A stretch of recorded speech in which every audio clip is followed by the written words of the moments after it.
फंसी महमूद की निशानदेही पर गिरफ्तार हुआ यासीन भटकल। भारत नेपाल बॉर्डर से गिरफ्तार किया गया यासीन भटकल को बिहार पुलिस की तरफ से जानकारी दी गई है कि आज सुबह गिरफ्तार किया गया। मोतिहारी के रक्सौल के नहर चौक से गिरफ्तार किया गया कुख्यात आतंकवादी यासीन भटकल।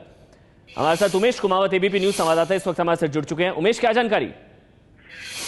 देखिए, जो गिरफ्तारी हुई है यासीन भटकल की अमान, उसमें सबसे अहम रहा है फसी अहमद। फसी अहमद इसे सऊदी अरेबिया से पिछले साल ईरान लेके आई थी और ये इस वक्त जेल में बंद है। ये इंडियन मुजाहिदीन का ऑपरेटिव है और फसी महमूद दरभंगा मॉड्यूल का एक अहम सदस्य था जो बनाया था यासीन भटकल ने पुणे ब्लास्ट के बाद।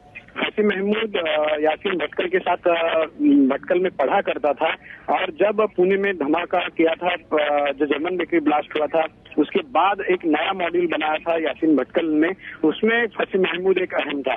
पिछले साल फसी महमूद को जब एनआईए यहाँ पर लेकर आई और उसकी सबसे बड़ी निशानदेही रही है यासीन भटकल के पकड़े जाने में, क्योंकि उसने सबसे पहले ये बताया कि कहाँ पे यासीन भटकल रहता है, वो बिहार नेपाल बॉर्डर पे कहाँ क्या क्या कर रहा है।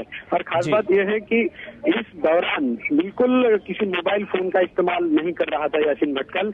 वो पीसीओ से फोन करता था, किसी को भी फोन करना हो तो उसको पीसीओ से फोन करता था। और अभी जो हमारे सूत्रों का कहना है कि अभी यासीन भटकल दो तैयारियां कर रहा था। एक तो मुंबई में बम धमाके करने की तैयारी चल रही थी उसकी, और दूसरे दिल्ली में बम धमाके करने की तैयारी उसकी चल रही थी, और इसीलिए बिहार का नेपाल बॉर्डर पे था। तो फसी महमूद ने जो डिटेल दिए थे उसी के आधार पर, इसके अलावा एक दूसरी निशानदेही थी।